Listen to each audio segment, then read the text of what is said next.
I had just left my attorney's office when I realized my hands were shaking. Inside my purse was a thick manila envelope holding documents that could change the rest of my life. 3 high-end apartments and 1 beautiful oceanfront house, all left to me by my brother Edward. My name was printed in bold at the top of every page. For the first time in years, I wasn't the poor widow everyone pitied. I was someone with choices again. The air outside smelled like rain.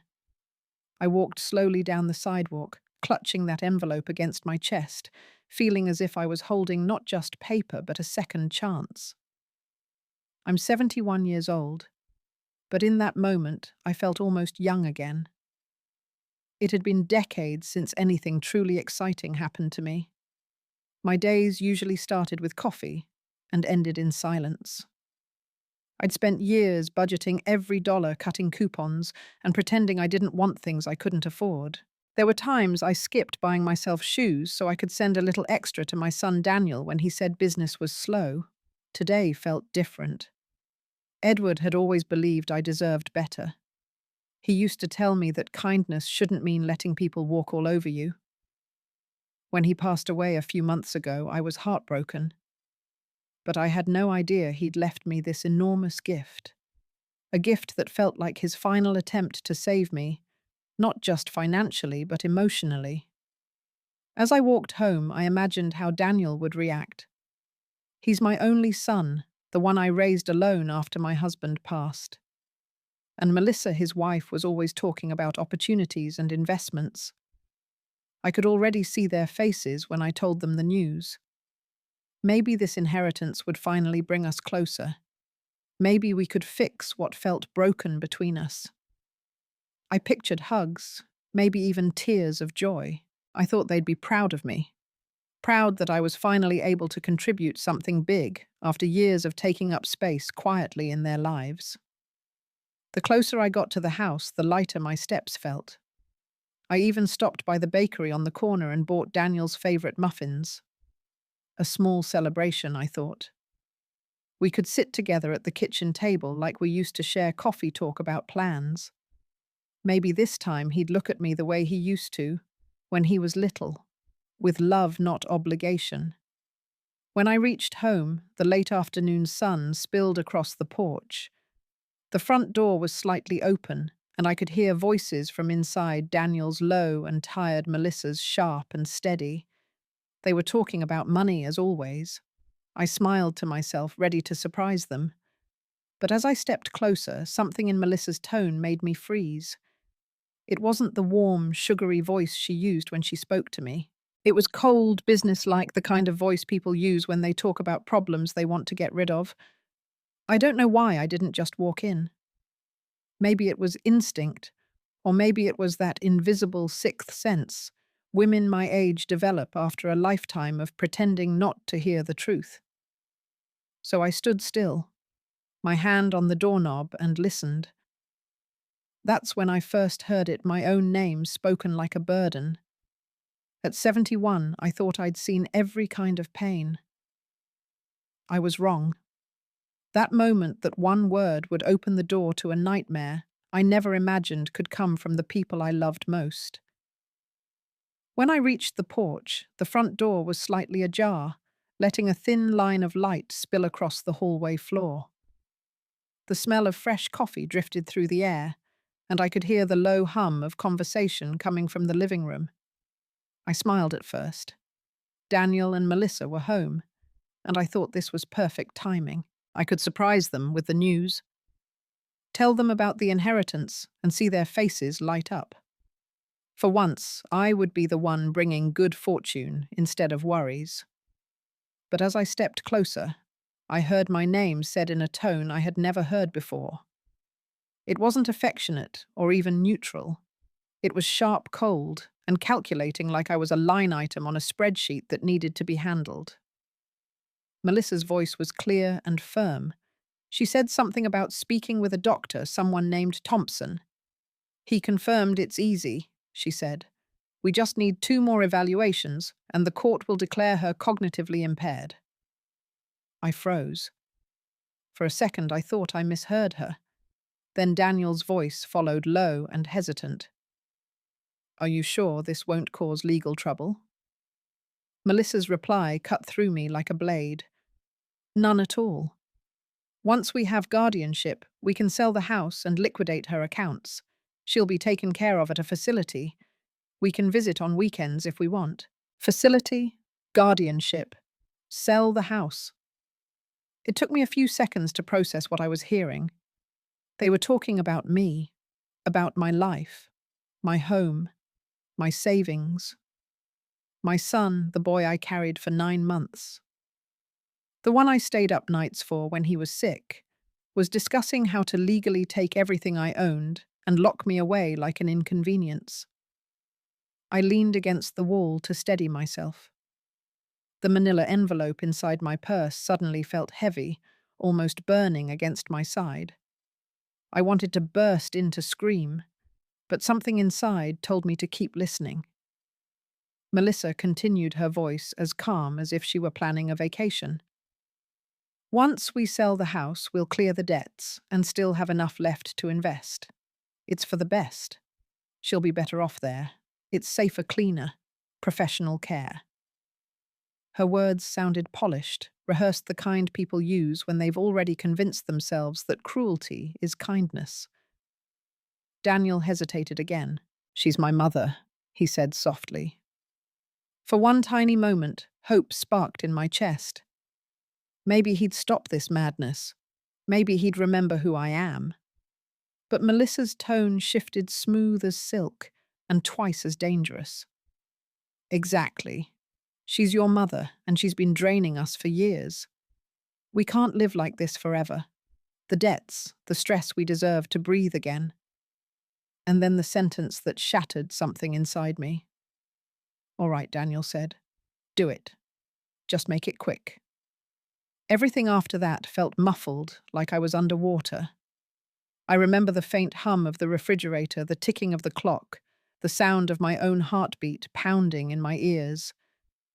My son had just agreed to take away my freedom. I wanted to cry, but the tears wouldn't come. The pain was too deep, too foreign. It wasn't anger yet, it was disbelief, the kind that leaves you hollow. I don't know how long I stood there, frozen on the other side of that door. Minutes, maybe hours, but in that silence, something in me broke, and something else woke up. I realized that I couldn't afford to be naive anymore. Love alone wouldn't protect me. Trust had just turned into a weapon in their hands. I took a slow breath and stepped back quietly, making sure they didn't know I had heard. I had no plan yet, only one clear thought echoing through my mind. If I didn't act smart, I'd lose everything. Not just my house, but my dignity, my name, my life as I knew it. That was the night I stopped being the mother who excused everything and started becoming the woman who would fight back. I stood outside that door for what felt like forever. Every word I'd overheard echoing in my chest like thunder that wouldn't stop. My knees were weak, my palms damp, and yet somehow I knew what I had to do. Bursting in and confronting them would only make me look exactly like what they were trying to paint me as: confused, unstable, emotional. No, if they were planning to treat me like I was losing my mind, I would let them think I was. That would be my greatest advantage. So I took a deep breath, straightened my back, and turned the doorknob as if I had heard nothing. When I walked into the living room, Melissa and Daniel looked up at me with perfect little smiles. The scene could have been out of a family commercial. A son sipping coffee, his wife arranging cookies on a plate. The only thing missing was the truth. "Hi, Mum," Daniel said, putting down his phone and walking toward me. "How did the meeting go?" His tone was light. Too light, like someone rehearsing kindness. "It went fine, sweetheart," I said, slipping the manila envelope deeper into my purse. "Just insurance paperwork. Nothing important." Melissa offered her best polite smile. "That's good, Margaret. You should sit down. I just made a fresh pot of coffee." Her voice was smooth as glass. But now that I'd heard her real one, the one she used behind closed doors, I could tell the difference. I smiled back and accepted the cup, careful not to let my hand tremble.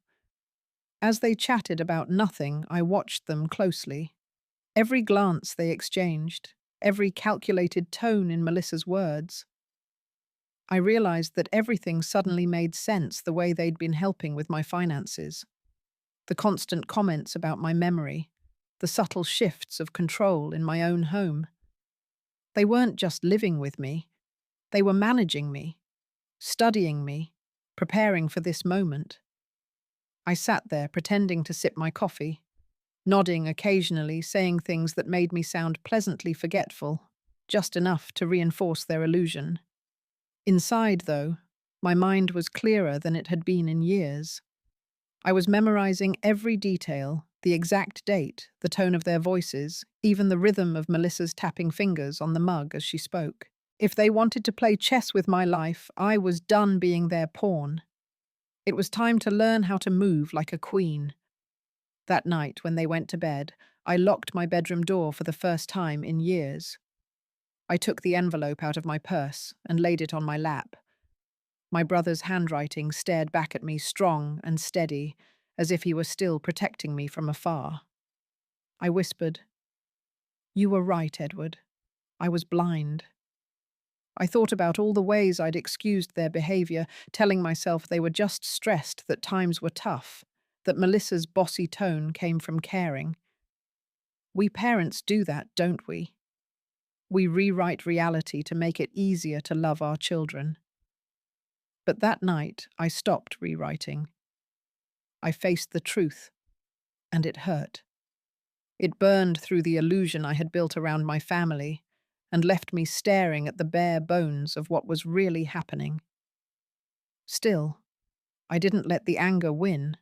Not yet. Anger makes people sloppy. I needed to stay calm, patient, invisible. Let them think they were still in control. Let them feel safe while I planned. If they saw me as fragile, I would become glass clear enough for them to look through, but sharp enough to cut when the time came. That night, as I turned off the lamp and closed my eyes, I repeated one promise to myself. They may see a weak old woman, but they'll never see me coming. When Robert, my husband, died 12 years ago, the world didn't fall apart all at once. It crumbled slowly, piece by piece, in the quiet ways grief tends to work. He had a heart attack on his drive home from work and never made it to the hospital. One minute he was there, the next I was standing in our kitchen staring at his favorite mug, wondering how life could feel both too empty and too heavy at the same time. For a while I managed. The house was big, but it held my memories. Every room had echoes of laughter, old music, Sunday dinners. I kept things clean, paid the bills, cooked for myself, and told anyone who asked that I was doing fine. But loneliness is like dust, it settles quietly, and before you know it, it's everywhere. When Daniel married Melissa, I was genuinely happy. I thought he'd found a partner who'd love him the way I had loved his father.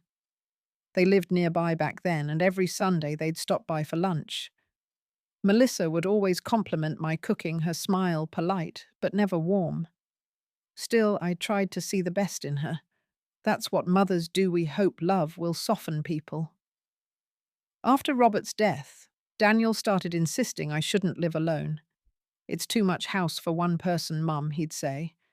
And Melissa would nod, adding softly, "You'd feel safer with us. We could take care of you." I resisted at first, but the truth is, they weren't wrong. The nights had started to feel longer. Every creak in the house sounded like a whisper from the dark. So when they suggested selling their apartment and moving into my home, I agreed. It seemed practical, even comforting. I didn't realize I was opening the door to my own erasure. At first, everything felt fine. Melissa redecorated a few rooms just to make it brighter. Then the kitchen got a makeover that erased every trace of my old style. My husband's armchair ended up in the basement. My porcelain collection, 40 years of small joys, was packed into boxes to make space. One day I looked around and realized the house no longer looked like mine. It looked like hers.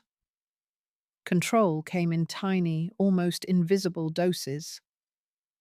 Mum, did you already pay the electric bill? Because I think you forgot last month.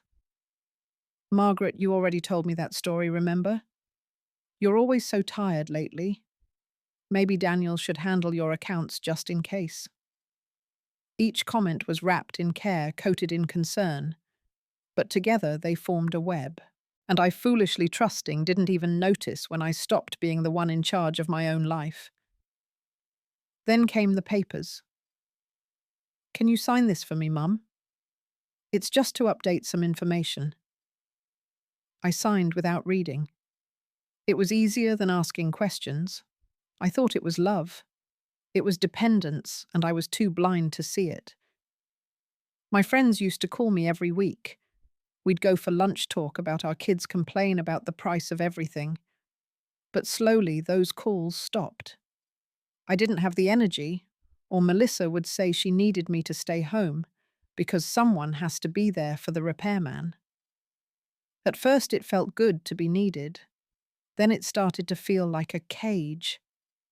That's the cruel thing about emotional control. It doesn't start with chains. It starts with kindness, a soft tone, a helping hand, a suggestion that makes sense. Before you know it, you've handed over pieces of yourself one favor at a time until the reflection in the mirror looks like a guest in her own house. By the time I realized how small I'd become, it was already too late. I didn't have my husband's laughter to ground me. My friends were gone.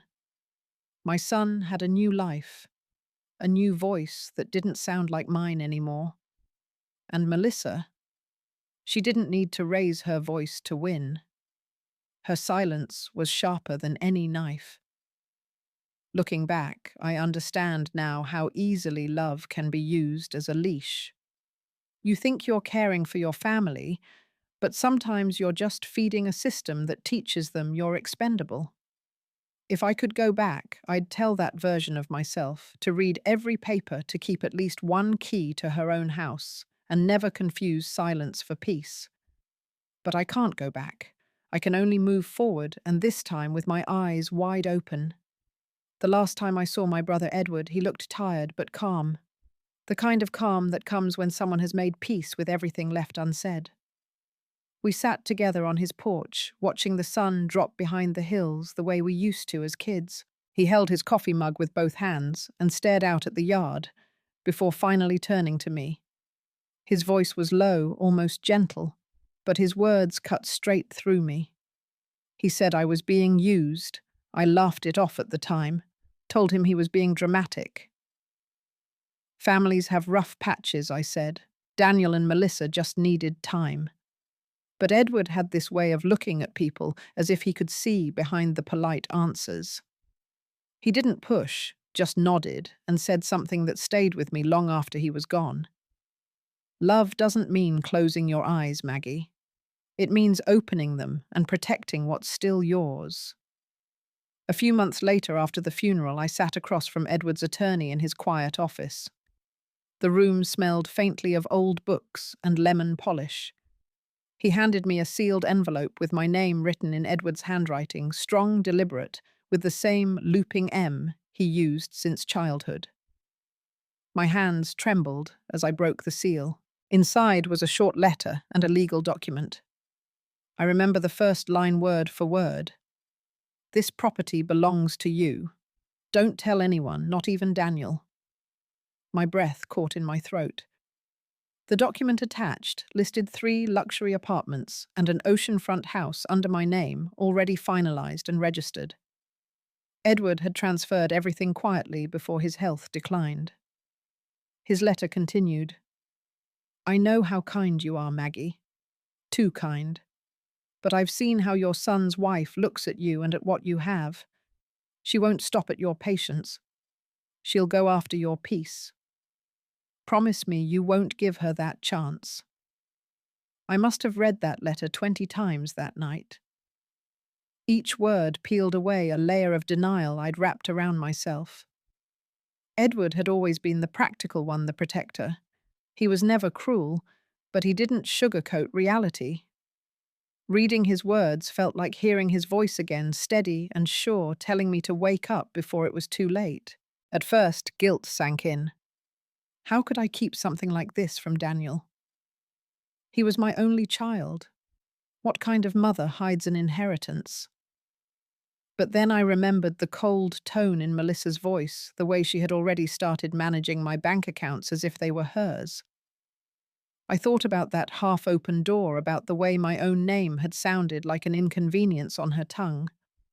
Suddenly, guilt felt like a luxury I couldn't afford. That night, I placed the letter in a small box under my bed. I told myself it wasn't secrecy, it was survival. I had spent a lifetime letting my heart make decisions. I had forgiven when I shouldn't have trusted, when I should have questioned, and stayed quiet when I needed to speak up. But this was different.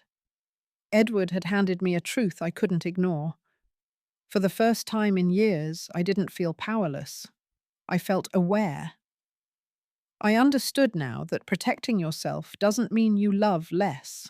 Sometimes it's the only way to preserve what love is supposed to stand for: dignity, safety, and peace of mind.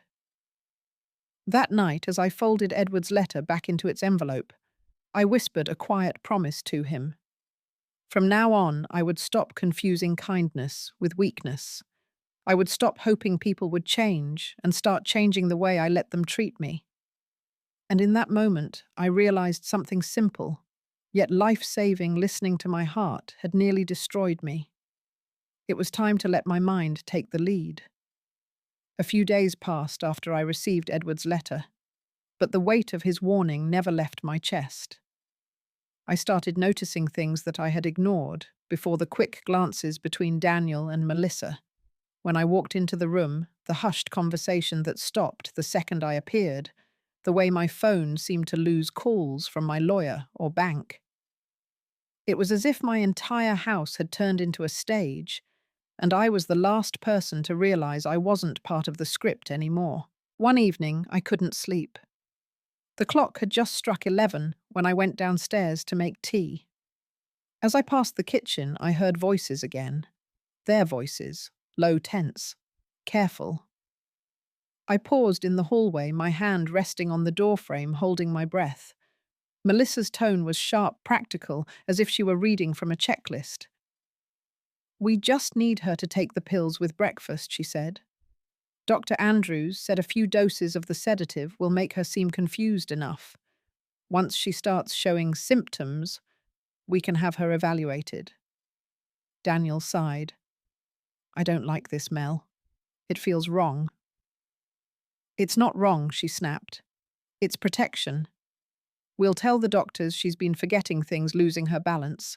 They'll recommend a psychiatric assessment, and the court will approve the guardianship. After that, it's done. We can sell the house, pay off the debt, and finally breathe again." Debt. That word hit me like a slap. I leaned closer, my heart hammering. "How much?" Daniel asked quietly. 80,000, Melissa said without hesitation. "The credit cards, the remodeling, the business loan, everything's piling up. This is our only way out. Once she's in the facility, the rest will be easy." Facility, sedatives, guardianship. My knees nearly gave out. It's strange the things you notice when your world collapses. The smell of burnt coffee lingering on the counter. The sound of Melissa's nails tapping against a glass. The way my own heartbeat felt like thunder in my ears. I realized I wasn't listening to strangers. I was listening to the two people I had fed, sheltered, and loved, plotting my disappearance. For a moment, I wanted to walk in, to confront them, to scream until the truth drowned them out. But reason held me still. Edward's words echoed in my head like a command. "She won't stop at your patience. Don't give her that chance." I took a step back, forcing myself to breathe. I had no allies in that house. The walls weren't mine anymore. The locks weren't mine. Even the food on the counter was no longer safe. Every instinct in me, the mother, the woman, the survivor, told me one thing. If I stayed one more night, I might never wake up. That realization didn't come with fear. It came with clarity. I wasn't crazy. I wasn't paranoid. I was being hunted in my own home quietly, legally, and with perfect politeness. I went upstairs, my mind racing. I packed only the essentials. My ID, Edward's letter, a change of clothes, and the envelope with the property documents. No jewelry, no keepsakes. Those could all be replaced. My freedom couldn't. Standing by the window, I watched the faint glow of the streetlights reflecting off the rain-soaked pavement. I thought of every time I'd told myself, their family, they'd never hurt me. That lie had been my comfort blanket.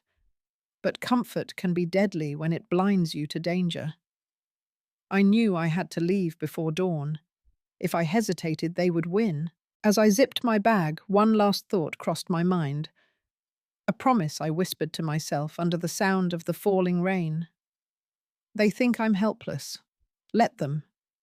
Tomorrow they'll find out how wrong they were.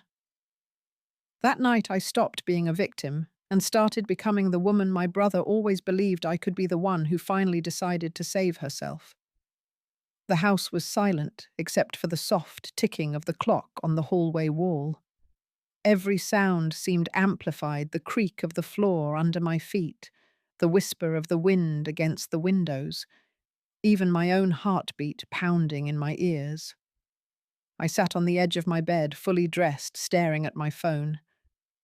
My hands were shaking, but I knew I couldn't wait until morning. Morning might be too late. For a moment I thought about calling Daniel.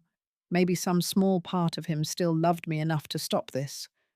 But the memory of his voice downstairs, steady, resigned, agreeing, stopped me cold. Love didn't mean safety anymore. So instead, I dialed the number Edward had once written on a slip of paper and told me to keep just in case. When the line clicked, a calm male voice answered. Andrew Bennett speaking. Mr. Bennett. I whispered, my voice trembling. This is Margaret Collins, Edward's sister. He was silent for half a beat, then his tone changed completely. Mrs. Collins, are you safe right now? I swallowed hard. Not exactly. I think my son and his wife are planning to have me declared incompetent. They've been talking to doctors, lawyers. They even mentioned sedatives. Andrew didn't hesitate. You need to leave that house tonight. Right now. Don't confront them. Don't try to reason. Just go. I froze.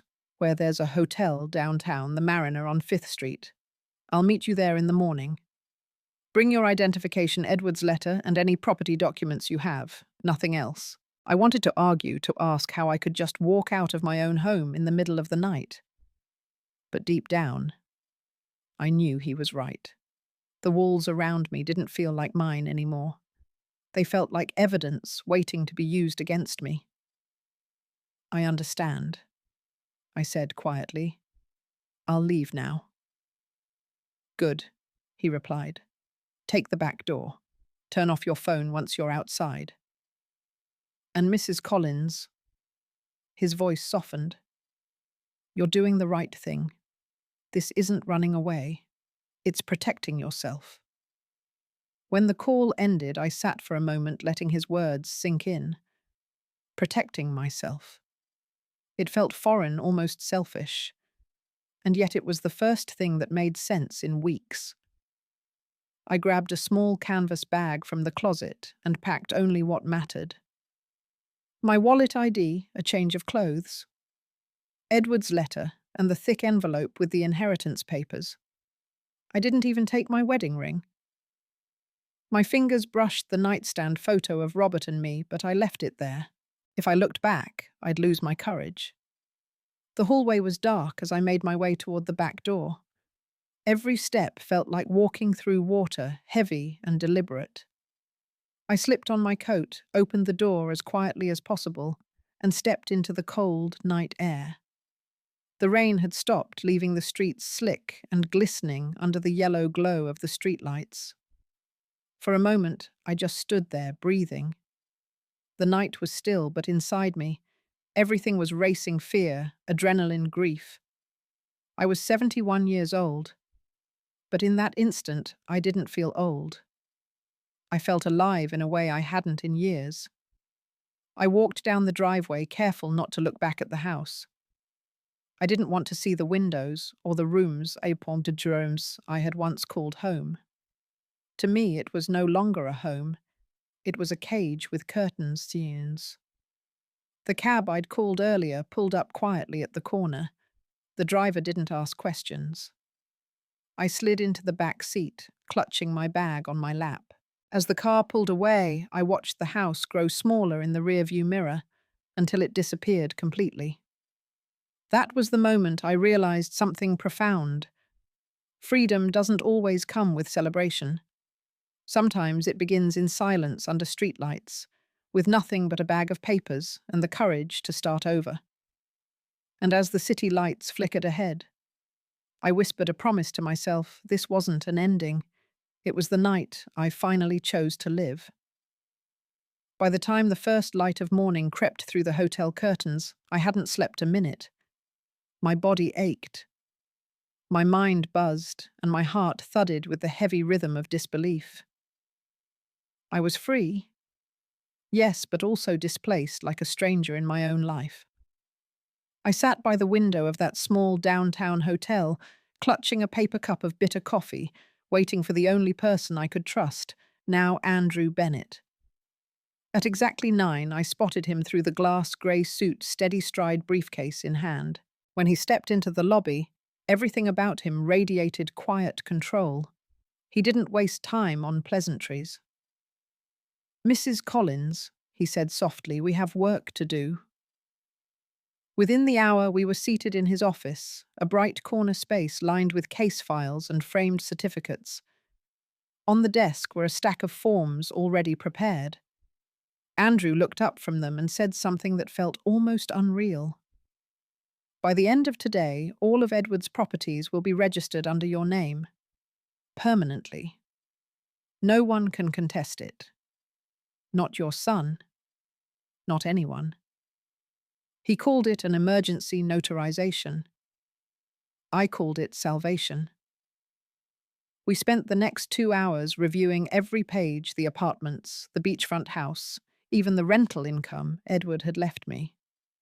It was all there, and for the first time I understood that my brother hadn't just left me an inheritance.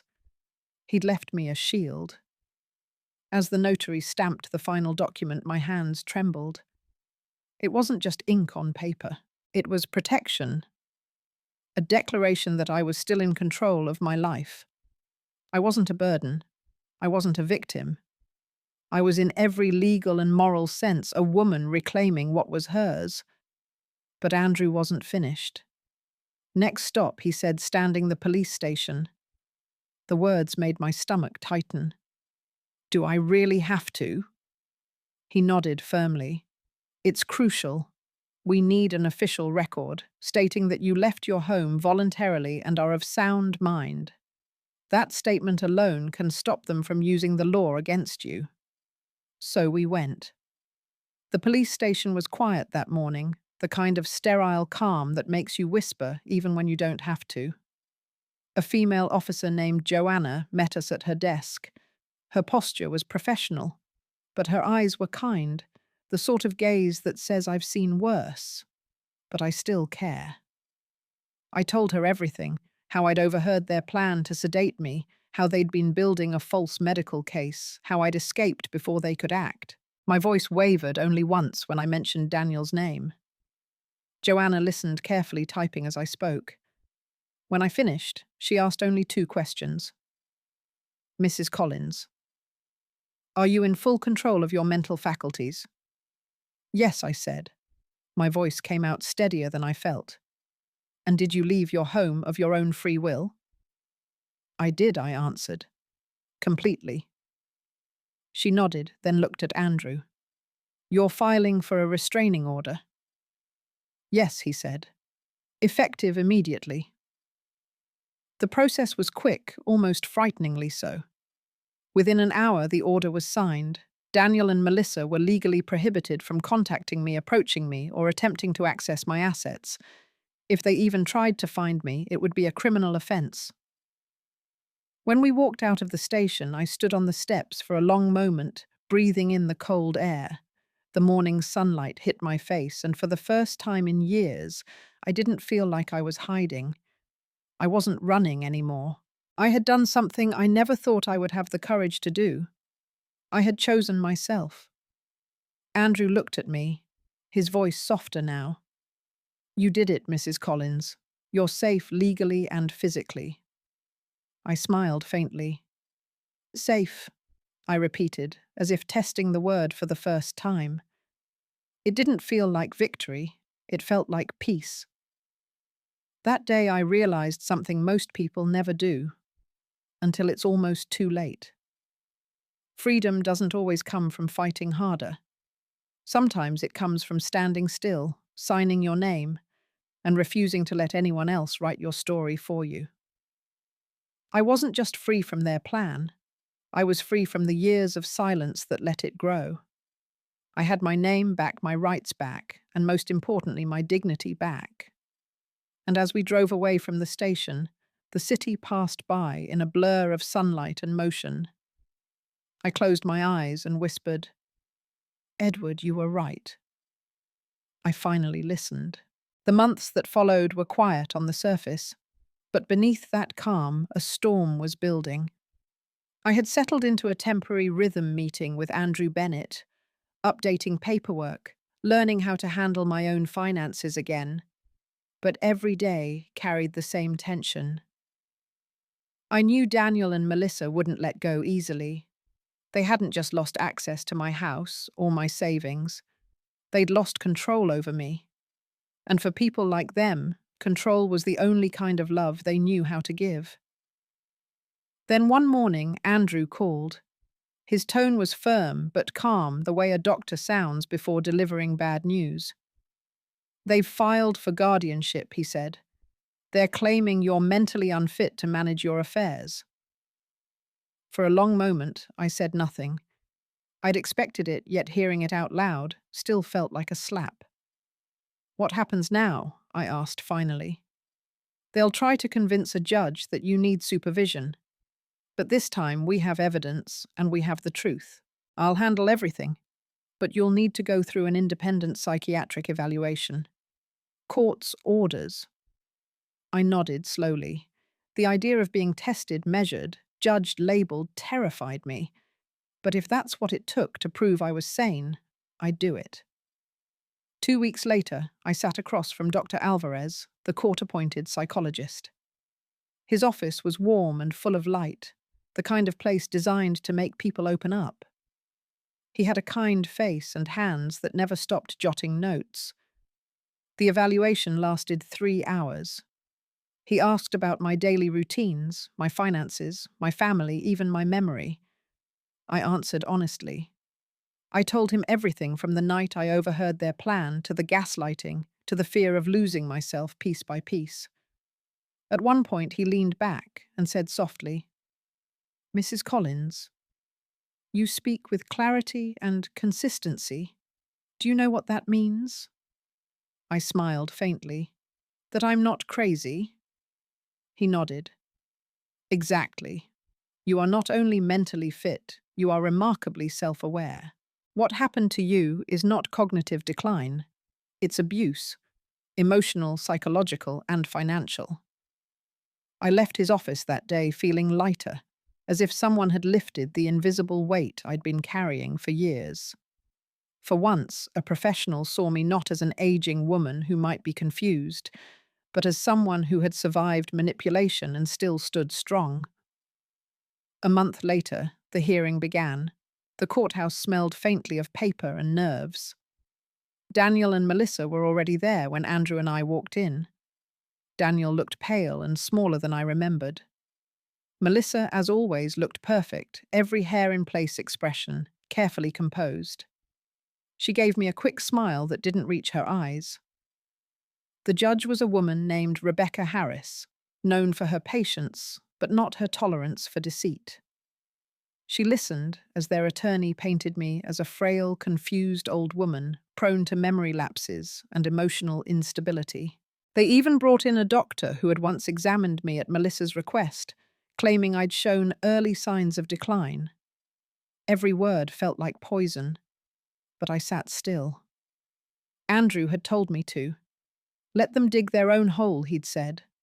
We'll fill it with facts. When it was our turn, Andrew stood and spoke with quiet precision. He handed the judge a folder thicker than a novel. Inside were months of documented notes from my personal diary transcriptions of the conversations I'd overheard, and Dr. Alvarez's official report. He began calmly, Your Honor. My client. Mrs. Margaret Collins is not suffering from cognitive decline. She is suffering from betrayal. The courtroom fell silent. You could have heard a pin drop. Then he laid out everything how they had planned to drug me, falsify documents, and sell my property to pay off $80,000 in debt. How I had voluntarily reported my situation to the police. How I had gone through a professional psychiatric evaluation, proving I was completely competent. Every piece of evidence built upon the last until their lies started to crumble under the weight of truth. When the judge finally spoke, her tone was firm and clear. The court finds no basis for guardianship. Mrs. Margaret Collins has demonstrated full mental capacity and the ability to manage her affairs. The restraining order against Daniel and Melissa Collins will remain in place permanently. The gavel struck. Just like that, it was over. Daniel's shoulders slumped, and for a moment I thought I saw regret flicker across his face. Melissa, however, didn't even look at me. She gathered her purse, her jaw tight, and walked out without a word. Andrew turned to me with the faintest smile. Congratulations, Mrs. Collins. You just won your freedom twice. I didn't respond right away. I just sat there, letting the words sink in. Freedom. It didn't feel triumphant. It felt still, quiet, like standing on a cliff and realizing the storm has finally passed. As we walked out of the courthouse, I took one last look at Daniel from across the hallway. He avoided my eyes, pretending to check his phone. And that was when I knew it wasn't just my freedom I had reclaimed. It was my self-respect, the part of me they had tried to erase. That day, I learned that dignity doesn't always roar. Sometimes it speaks softly through signed documents, firm truths, and the courage to keep showing up even when the people you love turn into strangers. And as I stepped into the sunlight, the air felt different, cleaner somehow. I wasn't just walking away from a courtroom. I was walking toward the rest of my life. When I finally moved into the beach house, Edward had left me.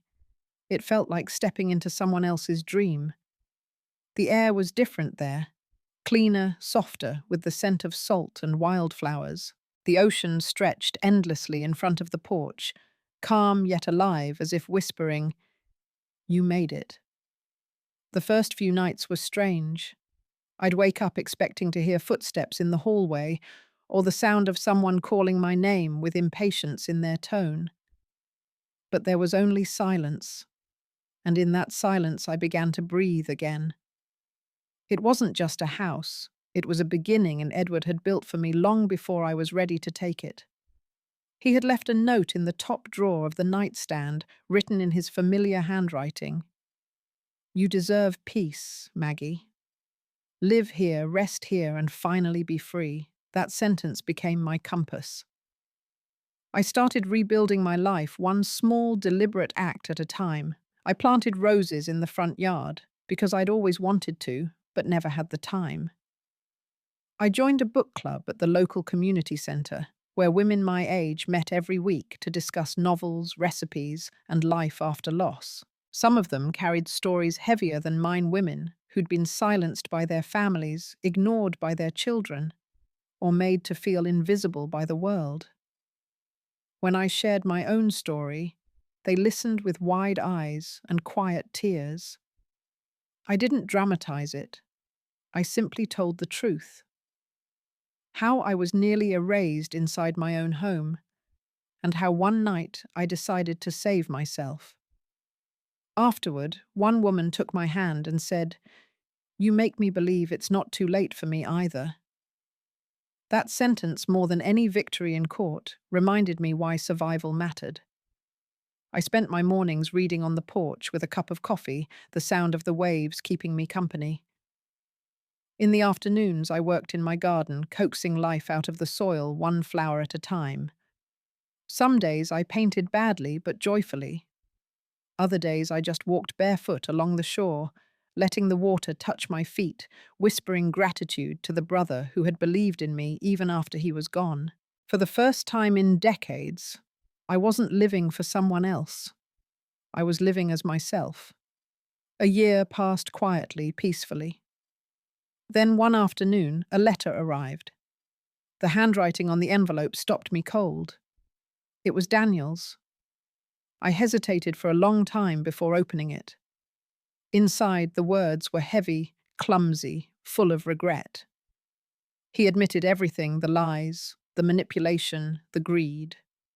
He said Melissa had left him, that his debts had ruined him, that he'd lost everything except the guilt. "I don't expect forgiveness, Mom," he wrote, "but I need you to know that I'm sorry. I still love you." I sat by the window, the letter trembling in my hands. I read it twice, searching for anger, for pity, for something to hold on to. But what I felt most was peace. That night I wrote back, "Daniel, remorse is a good beginning, but my path no longer has room for you to hurt me again. Take care of yourself." I didn't sign it Mom, I just wrote Margaret, because that's who I was. As now a woman who had stopped defining herself by who she belonged to and had finally chosen who she wanted to be. I sealed the envelope and walked to the beach. The sun was setting, painting the sky in soft oranges and deep purples.